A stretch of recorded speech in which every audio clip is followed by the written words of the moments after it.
নমস্কার বন্ধুরা, আমি পায়েল আবার চলে এলাম আরেকটি রান্নার ভিডিও নিয়ে। আজ একটি মিষ্টি রান্না। আজ আমি করেছিলাম সাবুর রসগোল্লা পায়েস। তো কীভাবে বানিয়েছি তার জন্য পুরো ভিডিওটা আপনারা দেখতে হবে। তো দেখুন, প্রথমে আমি সাবুটা ধুয়ে একটু জলে ভিজিয়ে রেখেছিলাম, তারপরে একটা মিক্সারে আমি গ্রেট করে নিয়েছি। হাত দিয়ে চেপে দিলেও হয়, কিন্তু আমি মিক্সার গ্রাইন্ডারে গ্রেট করে নিয়েছি, আপনারাও তাই করবেন। আর এখানে আমি কড়াইয়ে বেশ খানিকটা দুধ দিয়ে দিয়েছি। দুধটা খুব ভালো করে জল দিতে হবে।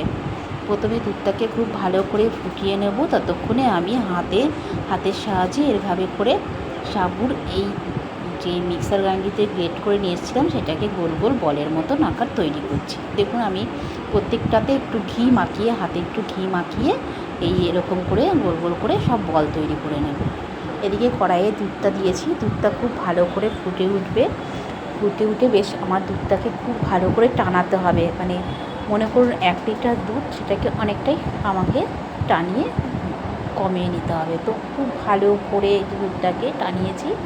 টানানোর পর আমি ওপর থেকে একটু গুঁড়ো দুধ, একবারে দেওয়া যাবে না, একবারে দেবেন না, কারণ একবারে দিলে দুধটা ডেলা পাকিয়ে যেতে পারে।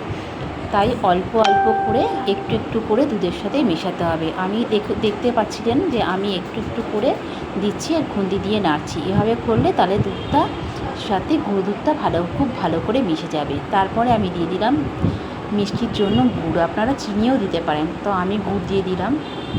গুড়টা দেওয়ার পরে আমি দিয়ে দিলাম বেশ কিছুটা এলাচ দানা, মানে এলাচের গুঁড়ো দেওয়ার পরে আমি এখানে কিন্তু বলগুলো দিয়ে দিয়েছি, এই সাবুর বলগুলো, সেই বলগুলো দিয়ে দিলাম। এবারে এই বলটা দিয়েও আবার একটু ভালো করে নাড়বো ছাড়বো, আর একটু খুব ভালো করে জাল দিতে হবে, যাতে আমার সাবুর যে বলগুলো সেগুলো একটু ভেতর থেকে ফুলে উঠে। যেহেতু এটা রসগোল্লা হবে, তো রসগোল্লা পায়েস, তো একটু ভালো করে সেটাকে ফুটিয়ে নিতে হবে। তো খুব ভালো করে ফুটিয়ে নিয়েছি। দেখুন, আমার সাবুর রসগোল্লা পায়েসটা একদম পুরো রেডি হয়ে গেছে। আপনাদের যদি ভালো লেগে থাকে তো আপনারা এইভাবে বাড়িতে খাবেন। আর নেক্সট ভিডিও দেখার জন্য অনুরোধ রইল।